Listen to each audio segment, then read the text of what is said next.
हमको 94% आया है और डिस्ट्रिक्ट टॉप और कोसी टॉप किए हैं। ये थे कि अगर कुछ नहीं होगा तो लोग सब ताना मारेंगे। नमस्कार, मैं गौतम कुमार, आप देख रहे हैं पीके न्यूज नंबर 1 में आपका स्वागत है। इस वक्त हम त्रिवेणीगंज में पहुंचे हुए और हमारे साथ प्रियांशु जी हमारे साथ है, जो कि आप देख सकते हैं। और ये प्रियांशु जी जो है ये सीबीएसई बोर्ड में 12th में पूरे कोसी जोन में जो है टॉपर किए हुए हैं। आइए हम इनसे बातचीत करते हैं कि इनका संघर्ष कैसा रहा, चूँकि सीबीएसई बोर्ड से हमारे बिहार में कोई युवा यदि निकलते हैं तो ये कहीं ना कहीं अच्छी बात होती है। कैसा लग रहा है प्रियांशु जी आपको? जी अच्छा लग रहा है और थैंक यू आपको कि आप आए यहाँ पर। अच्छा, आप क्या चीज़ में टॉपर किए हैं? अभी तो मेरा 12th का एग्ज़ाम था, 12th बोर्ड का, जिसमें मेरा आर्ट्स स्ट्रीम था, ह्यूमैनिटीज़, जिसमें हमको 94% आया है और डिस्ट्रिक्ट टॉप और कोसी टॉप किए हैं, मतलब कोसी कमिश्नर। पूरा कोसी टॉपर हैं आप जी। मतलब कैसा, मतलब किस स्तर से आप पढ़ाई करते थे बचपन में, कहाँ पढ़ाई करते थे, कैसा आपका जर्नी रहा कि आप जो है आज पूरे कोसी में नंबर 1 लाए हैं? जैसे जो है जर्नी तो मतलब बचपन से उतना ज़्यादा मतलब एवरेज ही थे बचपन में पढ़ने में, ऐसा कोई बचपन से ही नहीं था। तो 3rd क्लास में मतलब पहले सरकारी स्कूल में पढ़ते थे जब गांव में थे तब। उसके बाद 3rd क्लास में संत मैथ्यू में आया। कहाँ घर हो आपका? घर तो यहाँ निपनिया है, तो मतलब यहाँ से 3-4 किलोमीटर उधर है। तो वहाँ पे कोई बेसिक फैसिलिटी नहीं है, इवन सड़क भी नहीं है अभी, और जो बिजली है कुछ दिन पहले ही आया है। तो ऐसा गांव था। तो वहाँ से निकल के यहाँ मार्केट में रहने लगे। वहाँ से आए तो त्रिवेणीगंज में आप रूम लेकर के रहने लगे? जी, पूरा फैमिली के साथ रहने? हाँ, पूरा फैमिली के साथ रहने लगे। और पापा को भी जॉब लग गया था तो वहाँ से आने में दिक्कत होता था, तो फिर यहाँ से जाने में ठीक रहता है स्कूल। तो पापा भी आ गए, सब यहीं पे सेटल हो गए थे हम लोग। तो 3rd क्लास में संत मैथ्यू स्कूल में एडमिशन लिए थे। संत मैथ्यू चलता था पहले यहाँ। तो 3rd से 7-8 तक पढ़े थे संत मैथ्यू में। और उसके बाद 9th क्लास में मेरा एडमिशन डीएस स्कूल पिपराव में हो गया था। और डीएस पिपराव में? जी। तो 10th में कितना नंबर आया आपका? 10th में तो बहुत कम था, मतलब 83-84% था ही। और अभी ऐसे 470 मार्क है। तो मतलब कैसा लग रहा है, कैसा गांव घर का रिस्पांस है, कैसा क्या बोलते हैं सभी आदमी? नहीं, बोलते तो सब कुछ ठीक है, मतलब सब खुश है, मतलब कि हाँ इतना मार्क लाया है। फिलहाल गांव में मतलब इतना नहीं आया है किसी को, और वैसे भी छोटा गांव से कोई अगर निकलता है तो गांव वाला भी खुशी होता है। कितना घंटा तैयारी करते थे, कैसे करते थे ये घंटा तो कुछ नहीं था, मतलब जैसे जब 10th का एग्ज़ाम दिए थे ना, तो 10th का एग्ज़ाम देने के बाद हम चले गए थे यहाँ से पटना पढ़ने आगे। हाँ, तो पटना में भी कोचिंग था मेरा। तो यानी कि आपका एडमिशन यहाँ पिपरा में था, लेकिन आप रह करके पढ़ाई करते थे पटना में? हाँ, कोचिंग था वहाँ पे। तो इधर वैसे ह्यूमैनिटीज़ को उतना तवज्जो नहीं दिया जाता है, तो वहाँ पे कोचिंग करे। तो कोचिंग 11th में ही करे थे, उसके बाद 12th में भी कोचिंग किए। और फिर ऑनलाइन क्लास भी था, अड्डा 247 का आता है ऑनलाइन क्लास, तो उससे पढ़े थे। तो ऐसा कि बहुत ज़्यादा घंटा बांध के तो नहीं पढ़ते थे, लेकिन हाँ था, कंसिस्टेंसी था कि इतना टारगेट है, मतलब सुबह टारगेट फिक्स करा और पूरा दिन में और रात में जितना में वो कंप्लीट हो जा रहा था उतना में कंप्लीट करके फिर खत्म। और यानी कि पहले आप लक्ष्य निर्धारित करते थे कि आज जो है हमको इतना पढ़ाई करना है, उतना डेली कर लेते थे? हाँ, मतलब लगभग हो जाता था, मतलब हर बार तो नहीं, लेकिन मतलब रूम पर रह करके या फिर लाइब्रेरी में जा करके पढ़ते थे? हाँ, रूम था, लेकिन रूम में मतलब रूम थोड़ा सा रोड के बगल में था, तो वहाँ पे उतना नहीं हो पाता, तो लाइब्रेरी ज्वाइन किए हुए थे। रूम में गर्मी भी लगता था, और पटना में ज़्यादा गर्मी रहता है, पता ही है, तो लाइब्रेरी में। लेकिन यहाँ गांव घर के लोग बहुत सारे बोलते हैं कि पटना में लड़का पढ़ता है, वहाँ तो इधर उधर करता है, लुच्चा लफंगा। मतलब आप जो है कैसे इतने कंसिस्टेंसी के साथ जो पढ़ाई की? नहीं, वो तो होता ही है, मतलब एरिया ही है वैसा कि अधिकतर चलता है वो सब चीज़। तो लेकिन मेरा था ऐसा कि ऐसा सर्कल। लोग रहते थे आप रूम में? हम थे और एक मेरे साथ में एक लड़का था, चंदन नाम है उसका, वो था, तो हम दोनों साथ में रहते थे। यानी कि दोनों आदमी, उसका भी विचारधारा से मिलता होगा तभी तो? हाँ, बिल्कुल। वो भी ऐसा नहीं कि वो घूमने के लिए चले जाता होगा, आप पढ़ते होंगे? नहीं, वो भी सपोर्टिव है, ऐसा उसका भी मिलता है, सब कुछ है, ठीक है। मार्क भी उसको भी अच्छा ही आया है। अच्छा ही आया है। तो देख सकते हैं दोस्तों, अभी हमारे साथ उनके हिमांशु के पिताजी हैं बातचीत करने के लिए। कैसा, क्या नाम हुआ सर आपका? मेरा नाम सुशील कुमार जी, नमस्कार। और मैं शिक्षक हूँ। क्या कहना चाहेंगे कि सर आपके लड़का जो है आज यहाँ तक पहुँचे हुए हैं? देखिए, इसको मैंने शुरू से गाइड किया, अच्छे हैंडराइटिंग को सिखाने का काम किया। अच्छे परफॉर्मेंस के लिए, अच्छा मार्क्स के लिए अच्छी राइटिंग होना बहुत ज़रूरी है, जिसको मैंने बचपन से ही सिखाया। फिर बाद में ये अपने से मेहनत किया और जहाँ जहाँ भी यह पढ़ना चाहा, जिन जिन सर को ये प्रेफर किया, मैं उनके पास भेजने का काम किया। खास करके 10th क्लास में सार्थक सर के पास यह पढ़ने का इसका लालसा था, वहाँ पढ़ा और अच्छे तरह से सार्थक जी गाइड सर, किए। आपको ऐसा विश्वास हो रहा था कि ये लड़का जो है इतना कर पाएगा? क्योंकि पटना में रहता होगा तो आपके मन में संदेह पैदा होता होगा, कैसे होगा नहीं होगा। आजकल का जो कल्चर है, समाज जिस दिशा में जा रहा है, कैसा महसूस हो रहा था? देखिए, जैसा आज का माहौल दूषित हो चुका है, तो एक पिता होने के नाते कुछ न कुछ शंका तो होता ही रहता है, लेकिन उस शंका से यह बाहर था। मुझे यह विश्वास दिलाया और मुझे लगता है कि जब यह अच्छे मैनर्स को फॉलो करने लगा तो और मुझे विश्वास बढ़ने लगा। और जब रिजल्ट आया तो पूर्ण विश्वास हो गया कि नहीं, मेरा बेटा कुछ अच्छे संगति के साथ यह अच्छा मार्क्स भी ऑब्टेन किया है, जिसमें इसका बहुत बड़ा परिश्रम रहा। वह परिश्रम का ही यह फल है। और यह सबसे बड़ी बात है कि ये अपने आप को जाना, अपना दायित्व को समझा।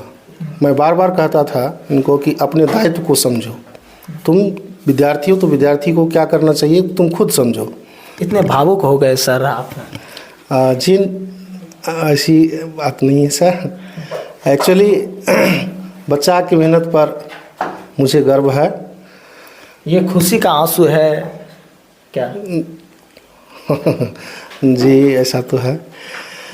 एक्चुअली इनके मेहनत पर मैं तरस खाता हूँ, चूँकि जैसा मैंने गाइड किया उससे कहीं ज़्यादा और ये करके दिखाया। अच्छा, इसको क्या बनाना चाहते हैं आप? देखिए, वैसे मेरे बनाने से तो नहीं होगा, ऊपर वाले की कृपा है, प्लस इनका मेहनत है। और मेरा एम है कि यह कम से कम यूपीएससी कंप्लीट करे। यूपीएससी कंप्लीट करके एक अच्छे पद पे जाए और समाज का सेवा करे, यही मेरी लालसा। सर, आप समाज का सेवा करने का किस तरह का सलाह आप देंगे इसको? मतलब कैसे समाज को सेवा करना चाहिए? यूपीएससी तो ये निकाल लेंगे, अधिकारी बन जाएंगे सर, लेकिन फिर भी एक सामाजिक तौर पर बहुत सारी चीज़ें होती है जिनको अच्छे ढंग से देखना होता है। सामाजिक स्तर पर जैसे आज के समय में करप्शन बढ़ा हुआ है, तो मैं चाहता हूँ कि यह करप्शन उस हिसाब से या अपने समाज में डील करे ताकि वह इस चीज़ का एहसास उस क्षेत्र को न हो। उस पर थोड़ा सा यह शिकंजा कस के जो है वह अपना अच्छा दायित्व निभाए। मैं यही चाहता। कितना खुश हैं सर आप? मैं बहुत खुश हूँ आज। आगे यही उम्मीद है आपका कि आप ये यूपीएससी निकाल लें? हाँ, यूपीएससी निकाल ले। और कुछ भी उम्मीद है क्या? यूपीएससी निकाल ले और अच्छा जॉब प्राप्त करे। हर एक माँ बाप का तो ख्वाहिश रहता है, मेहनत करे तो मेहनत का तो फल उनको मिले, ये तो हम चाहेंगे ही। एक सवाल सर यहाँ पे बनता है कि जिस तरह से हमारे बिहार में जो है मतलब ज़्यादातर लोग नौकरी के पीछे भागते हैं। आप पढ़ा लिखा करके कोई बिजनेस या कोई स्टार्टअप भी खोल करके दे सकते हैं, क्योंकि आप खुद एक जॉब में हैं, आप एक शिक्षक हैं। आपको तो ये खुशी में लग रहा होगा कि सचमुच नौकरी करने के बाद क्या परेशानी होती है और हम भी उसी परेशानी में अपने बच्चों को झोंक रहे हैं, ऐसा कुछ? देखिए, ऐसा है ना कि नौकरी तो एक बंधा हुआ पेशा है, पर जिस पेशा में जो लोग जहाँ हैं, अगर नौकरी को उस हिसाब से निभाए तो हमारे क्षेत्र का विकास बहुत ही बड़ा हो सकता है। जैसे मेरी परेशानी को यह देखता है, मैं अपना जिस तरह से दायित्व निभाता हूँ, समय पर स्कूल जाना, स्कूल में अच्छी तरह से पढ़ाना और पुनः उस हिसाब से उतना डिस्टेंस से झेल करके आना जाना, कहीं खतरे से खाली नहीं रहता है। अच्छा, बचपन से पढ़ने में कैसा था? बचपन से पढ़ने में तो एक्टिव था, बहुत एक्टिव नहीं था, बहुत एक्टिव नहीं था। मीडियम में था, लेकिन यह इसको एक्टिव बनाया गया, जिसमें इसके बहुत सारे टीचर का हाथ भी है और अपना भी मेहनत किया। अच्छा, सबसे ज़्यादा सराहनीय कदम किस टीचर को आप देना चाहेंगे? सर ऐसे है कि बहुत सारे इनके टीचर हैं, जैसे एक सार्थक सर हैं, उन्होंने इनको आर्ट्स की तरफ प्रेफर करवाया। और फिर मुन्ना सर थे, इनको गाइड किए। फिर कुमार सर हैं, वो भी इनको गाइड किए। एवं प्रकार से वहाँ डीएस के भी कुछ सर लोग थे जो इनको बहुत अच्छी तरह से गाइड किए और ऑनलाइन भी पढ़ाई अपने से किया। और ऑनलाइन भी करते थे। तब क्या बनना है हिमांशु आगे, क्या सोच करके रखे हैं, क्या सपना है? जैसे पापा बताए कि यूपीएससी और नहीं, देखिए वो तो पापा का सपना है लेकिन ना, आपका क्या सपना है? मेन बात है ना कि करे कुछ भी, लेकिन बनाना है बेहतर भारत। और बेहतर भारत कैसा होगा उस पे काम करना है। और बेहतर भारत, अच्छा, एक चीज़ आप बहुत अच्छा सवाल किए कि बेहतर भारत बनाना है, तो कैसे बनेगा बेहतर भारत? क्योंकि आप अब जो है आपका अगला कदम है जो यूपीएससी के तरफ होगा। तो यूपीएससी का तो आप जानवे करते हैं कि सबसे पहले अच्छे बिहार और अच्छे भारत बनाना पड़ता है। तो किस तरीके से आप बनाएंगे जब जाएंगे? बेहतर भारत बनेगा तब जब हम और आप मिलकर काम करेंगे। और काम कैसा? काम वैसा जहाँ पर अभी हम लोग देखते हैं ना समाज में कि जैसा अभी कोई लड़की निकलने में संकोच करती है, लेकिन बेहतर भारत तब बनेगा जब लड़की रात में भी निकलने में निसंकोच निकले।